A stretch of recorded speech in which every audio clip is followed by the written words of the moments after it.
My English book, Standard 6, Maharashtra State Board. Unit 4, Chapter 4.5, A Book Review. अभी George एक लड़का है जिसके फादर एक एनवायरमेंटलिस्ट थे। मतलब जो वो ऐसे पर्सन जो एनवायरमेंट को प्रोटेक्ट करने के लिए काम करते हैं, ठीक है। तो in fact both his parents are convinced that modern inventions of science and technology have caused a lot of damage on the earth. तो उसके फादर जो जॉर्ज के पेरेंट्स थे वो इस बात से सहमत थे कि जितने भी मॉडर्न साइंसेस है, टेक्नोलॉजीज है, उसके वजह से अर्थ को डैमेज हो रहा है, नुकसान पहुंच रहा है। They are committed to the causes of saving the plan. तो वो चाहते थे कि वो जो प्लैनेट है अर्थ, तो उसे कैसे सेव किया जाए। They use a bicycle instead of car. वो क्या करते थे, कार की जगह वो बाइसिकल में साइकिल चलाते यूज करते थे। There is a ban on TV and computers in their house. तो टीवी और कंप्यूटर उनके हाउस में बैन था। They don't buy things like bread and biscuits. वो ब्रेड एंड बिस्किट्स नहीं खरीदते थे। They eat only vegetarian and home cooked food. वो सिर्फ शाकाहारी थे और घर का पका हुआ ही खाना खाते थे। They even use candles to light the house to avoid using electricity.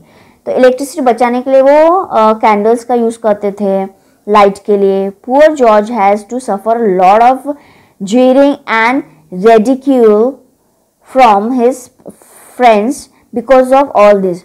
तो जो जॉर्ज था उसको बहुत शर्मिंदा होना पड़ता था इस तरीके की जो उसके हो रही थी। मीन्स उसके घर में जो अनकाइंड कमेंट्स उनको सुनने पड़ते थे जॉर्ज को अपने फ्रेंड्स से। तो actually George doesn't think that either the TV और computer is a bad thing. तो जॉर्ज उसका ये मानना था कि कंप्यूटर टीवी कोई बैड थिंग नहीं है। He has tried to tell his parents that it's possible to save the earth using the computers and the internet। तो वो अपने पेरेंट्स को समझाता है कि ये पॉसिबल है कि टीवी और कंप्यूटर यूज करने के बावजूद हम अर्थ को बचा सकते हैं। मीन्स उसको इतना नुकसान नहीं पहुंचता है। But no, in their houses there can't be any discussion on that issue। पर उसके हाउस में, उसके घर में इस तरीके की डिस्कशंस अलाउड ही नहीं थे, ठीक है, इस इशू पे। तो George always likes to know why. तो वो हमेशा जानना चाहता था कि क्यों नहीं कर सकते इस चीज़ पे discussion. But who is to answer his questions. His parents think that he is still too young to understand global issues। तो पर उसके सवालों के कौन जवाब देगा। उसके जो पेरेंट्स थे वो सोचते थे कि वो जो ग्लोबल इश्यूज हो रहे हैं पृथ्वी पर, तो उसके बारे में उसका जो बेटा है बहुत छोटा है ये सब चीज़ें समझने के लिए। One day, however, George expectedly acquires a new friend and next door neighbor Annie।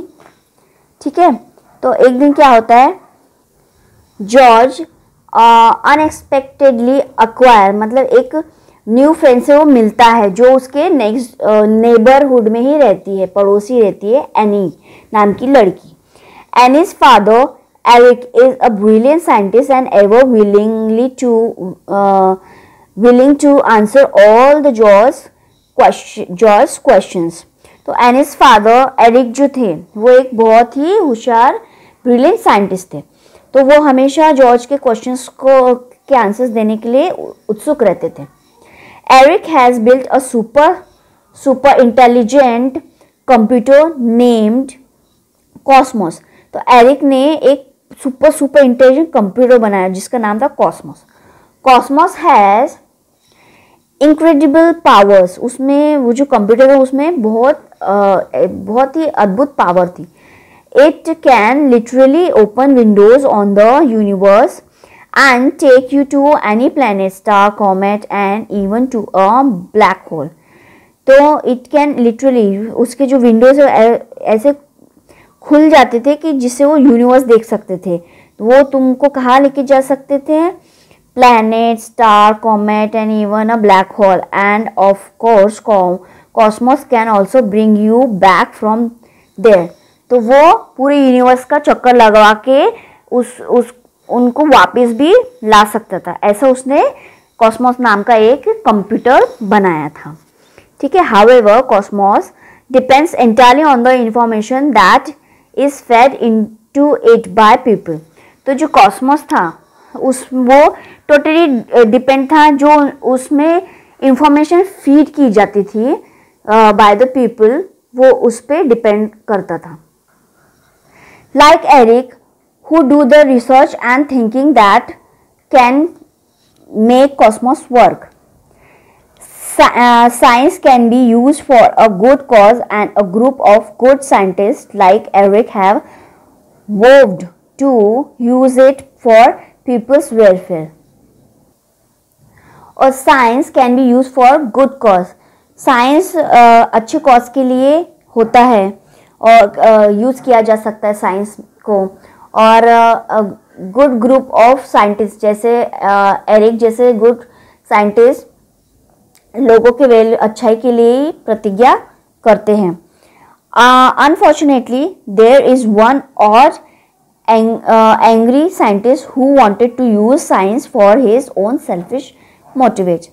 तो एक दुर्भाग्यशाली एक ऐसा साइंटिस्ट था जो बहुत गुस्सेल था, जिसको बहुत गुस्सा आता था। तो वो साइंस को अपने खुद के यूज़ के लिए, खुद के मोटिव्स के लिए यूज़ करता था, बहुत सेल्फिश था वो। He is planning to steal Cosmos and all of Eric's research so that he can establish his own rule on other planet. तो उसका प्लान था जो कॉस्मोस कंप्यूटर उसको चुराना और एरिक्स के रिसर्च को खुद का बनाना, ताकि वो दूसरे प्लैनेट्स में अपना खुद का हुक्म चला सके, खुद के रूल्स चला सके। It so happens that only George can do something to overcome the wicked plans of the nasty scientist. ये और जॉर्ज ही कुछ कर सकता है इस विकेड प्लान, मतलब ये जो चालाकी से की गई प्लानिंग है उससे बाहर निकालने के लिए जॉर्ज ही कुछ कर सकता है। If you want to know what adventures he undertakes and what strategies he has to use to stop the power-hungry scientist, you have to read the novel George's Secret Key to the Universe. अगर आपको जानना है कि उसकी क्या strategies थी उसके जो साइंटिस्ट है उसको रोकने के लिए, तो आपको ये नॉवेल जॉर्ज सीक्रेट की टू द यूनिवर्स पढ़ना होगा।